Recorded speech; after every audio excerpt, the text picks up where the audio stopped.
Hello everyone की खबर सकलोरे आज actually video दियार एक प्लानिंग नासिल সেইভাবে ভিডিওটো বনোৱা দেৰি হ'ল মানে এতিয়া 3:30 মানেই বাজিলে এতিয়াহে আৰম্ভ কৰিবলৈ লৈছোঁ আগবেলাটো মোৰ হোম কেয়াৰ পেশেন্ট এজন চাইছোঁ তালে গ'লো তাৰ পাছত ডিউটি পৰা আহি অকমান বেংকৰ কাম আছিলে তাত গ'লো আহি গা পা আকৌ ধুই ভাত পানী খাই মেলি যাওঁতে একদম টাইম গুচি গ'ল আৰু ভিডিওটো যে বনাম বুলি ভাবিলোঁ দেৰিকে তাৰ কাৰণ এটা আছে কাৰণটো হ'ল যেহেতু মই হোম কেয়াৰ এটা কৰি আছোঁ জনালোৱে তো তেওঁলোকৰ বাৰীত খুব বেছি মানে শাক পাচলি হৈছে ঘৰুৱা যিহেতু তেওঁলোকে দি পঠাম বুলি ক'লে অলপমান মই সেইটো কাৰণে নালাগে বুলি নক'লোঁ আৰু যেহেতু ঘৰুৱা বস্তু পাবলেই নাই নহয় জানো লাও এটা দিলে আৰু কেইটামান কণবিলাহী দিলে তো কণবিলাহীকেইটা যেতিয়া ঘৰলৈ আনিলোঁ দেখি পেলাই পাপাই ক'লে যে কণবিলাহীৰ আচাৰ অকণমানহে বোলে খাবলৈ মন গৈছে কিন্তু যা যোগাৰ কৰোঁতেতো অকণমান দেৰিয়ে হৈ গ'ল নহয় জানো আহি পাই মেলি মই ক'লোৱে ইমানখিনি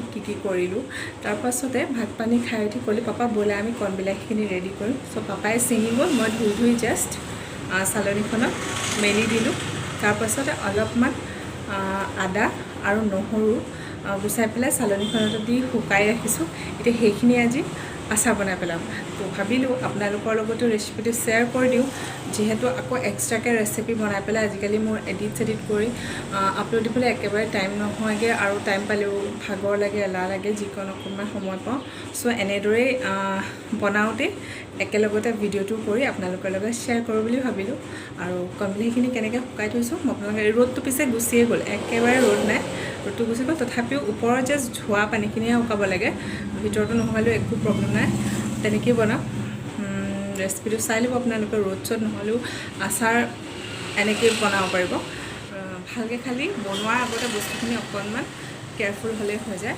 চ' মই কেনেদৰে শুকুৱাই থৈছোঁ সেইখিনি চাই লওক বৰ বেছি কথা কৈ নাথাকোঁ ভিডিঅ'টো আৰম্ভ কৰোঁ ঠিক আছে বাকীখিনি দেখাই থাকিব আপোনালোকে ঠিক আছে এইখিনি অকণমান ধুই পেলাই এনেকৈ চালনীখনতে মেলি দিছোঁ এয়া চাওকচোন ৰ'দটো সোমাই গ'ল ৰ'দ নায়েই আৰু লগতে নহৰু কেইফুটামান এনেদৰে ছাইডতে গুচাই পেলাই মেলি থৈ দিছোঁ আৰু অকণমান আদাও এনেদৰে পাতলাকৈ কাটি থৈ দিছোঁ আৰু এইখিনি ৰ'দটো পৰিব বুলি ভাবিছিলোঁ কিন্তু অলৰেডি সময় হৈ গ'ল আৰু ৰ'দ সোমাই গ'ল আৰু বতৰো এইকেইদিন অকণমান ডাৱৰীয়াই হৈ আছিলে আৰু নতুন বস্তু এটা দেখাম বুলি ভাবিছোঁ কি বস্তু বলকচোন চাওঁ আৰু বস্তুটো হৈছে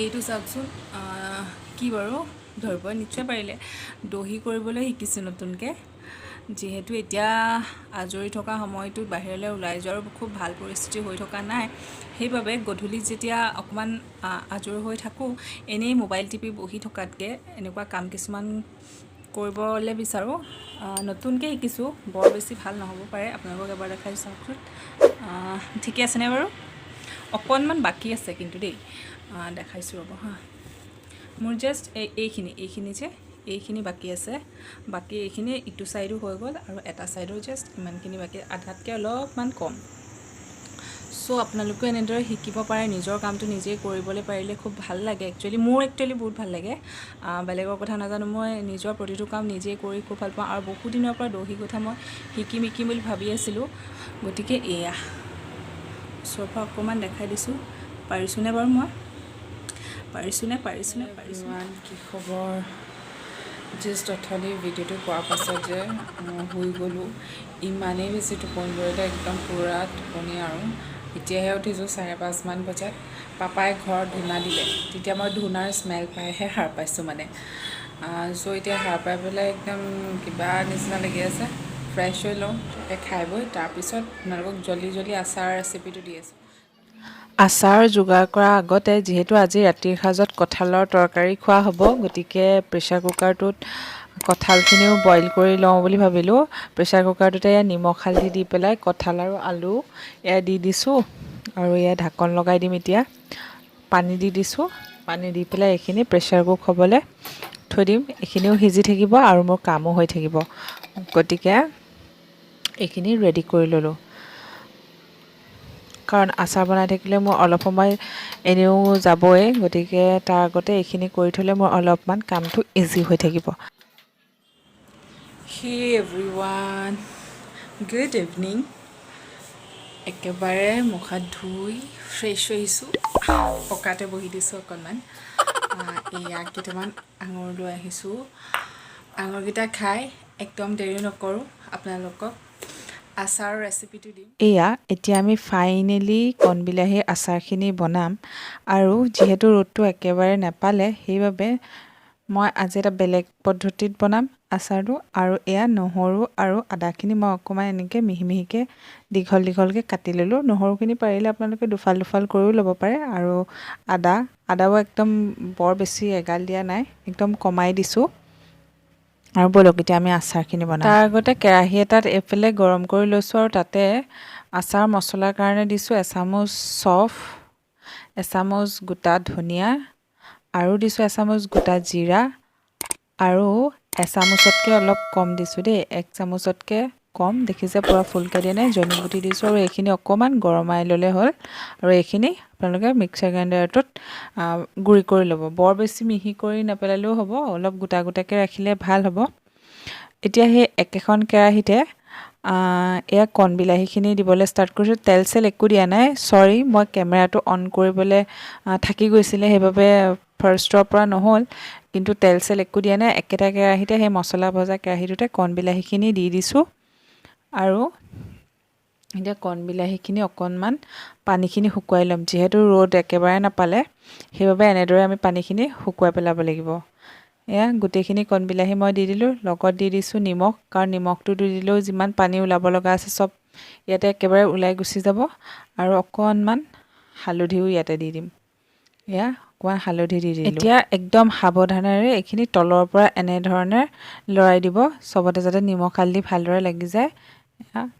এনেদৰে মই এবাৰ লৰাই দিলোঁ। আৰু এতিয়া চাওকচোন, এয়া লাহে লাহে পানীবিলাক ওলাবলৈ একদম আৰম্ভ কৰিছে। আৰু অলপ দেৰিৰ পিছত এয়া বহুত বেছি পানী ওলাই গ'ল। এয়া দেখিছেনে কিমান বেছি পানী ওলাইছে।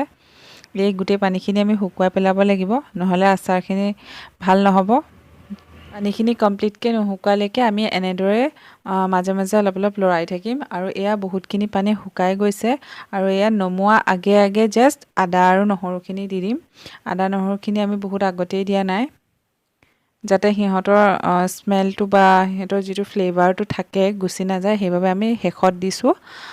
আৰু এতিয়া এইখিনি ভালদৰে মিলাই দিম। আৰু মছলাৰ বাবে যিখিনি লৈছিলোঁ সেইখিনি এইখিনি একচুৱেলি মাক মই গুড়ি কৰিব দিলোঁ, আৰু তেওঁ একেবাৰে সম্পূৰ্ণভাৱে গুড়ি কৰি পেলালে। একচুৱেলি মই যদি কৰিলোহেঁতেন অকণমান ইয়াতে গোটা গোটা কৰি ৰাখিলোহেঁতেন, আপোনালোকে অকণমান গোটা গোটাকৈ ৰাখিব পাৰে, সম্পূৰ্ণ এনেদৰে গুড়ি নকৰিলেও হ'ব। এতিয়া ভালদৰে এইখিনিও মিক্স কৰি দিলোঁ। আৰু পানী একেবাৰে প্ৰায় শুকাই গৈছে দেখিছে এয়া।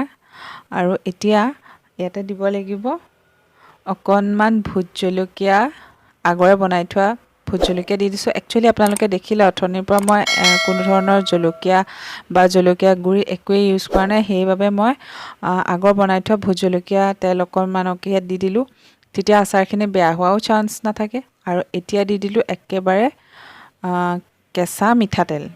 আৰু তেলটো সদায় সিমানেই দিব যিমানখিনি তেল দিলে আপোনাৰ আচাৰখিনি ডুবি থাকে, মানে আচাৰখিনি ডুবি থকাকৈ তেলটো দিব লাগে। আচাৰৰ বাবে তেলৰ কোনো জোখ নাথাকে যে একাপেই দিব লাগিব বা দুকাপেই দিব লাগিব, আচাৰখিনি ডুব যোৱাকৈ তেল দিলেই হ'ল। আৰু তেল দি ভালকৈ এইখিনি মই মিক্স কৰি দিলোঁ। এবাৰ ঠাণ্ডা হৈ গ'লে এইখিনি ভাল চাফা কাঁচৰ বটল এটাত ভৰাই ৰাখিলে হ'ল। আৰু আমাৰ টেষ্টি কণবিলাহীৰ আচাৰ একদম ৰেডি। নিশ্চয় এবাৰ ট্ৰাই কৰিব বুলি আশা ৰাখিলোঁ। তো দেখুৱালোঁ আপোনালোকক বিলাহীৰ আচাৰটো কেনেকৈনো বনাব। কণবিলাহীৰ আচাৰ খুব ইজি হয়, নহয় জানো? মই এদিনতে বনাব পাৰিছোঁ যেতিয়া আপোনালোকেও পাৰিব, ইমান ইজি। যিহেতু গোটেইখিনি কেনেকৈ কি কৰিব দেখাই দিলোঁ, আৰু যিখিনি কথা ক'লোঁ, যিখিনি সাৱধানতা হ'ব লাগে সেইখিনি ল'ব। কেয়াৰফুলি বনালে নিশ্চয় আচাৰটো ভাল লাগিব। চাব, চবেই আপোনালোক আচাৰ খাই একদম টকালি বাঢ়ি থাকিব, নহয় জানো? ঠিক আছে। আৰু এতিয়া এই কঁঠালৰ অকণমান তৰকাৰী বনাইছিলোঁ, অকণমান টেষ্ট কৰি চাওঁ বুলি আনিলোঁ। অকণমান টেষ্ট কৰি চাওঁ, আপোনালোককো জনাওঁ মানে কেনেকুৱা তৰকাৰী বনালোঁ। একচুৱেলি আজি পাপাই ক'লে যে কঁঠালৰ তৰকাৰীটো বোলে তই বনাবি, গতিকে ময়ে বনালোঁ। আৰু নিজেই বনোৱা তৰকাৰীটো নিজে প্ৰথমতে টেষ্ট কৰি ল'ব লাগে, নহয় জানো? তেতিয়াহে গম পাম চব ঠিকে আছেনে নাই।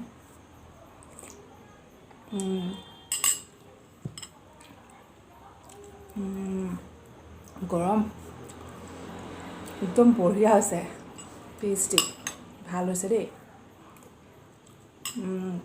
ভাল হৈছে। আপোনালোকেও বনাব, ৰেচিপি দিয়া নহ'ল জানেই, কৈছিলোঁ। ভিডিঅ'টো সোনকালে শেষ কৰিম বুলি খাই কটাই কৰিব পৰা নাই গতিকে ভিডিঅ'টো দীঘল হ'ব বুলিয়ে ৰেচিপি দি দিলোঁ একচুৱেলি আৰু যদি দৰকাৰ হয় মই এদিন এক্সট্ৰাকৈ কঁঠালৰ মুচিৰ তৰকাৰী ৰেচিপিটো বাৰু দি দিম ঠিক আছে গতিকে আজিলৈ ভিডিঅ'টো আৰু দীঘলীয়া নহ till then bye bye good night শুভৰাত্ৰি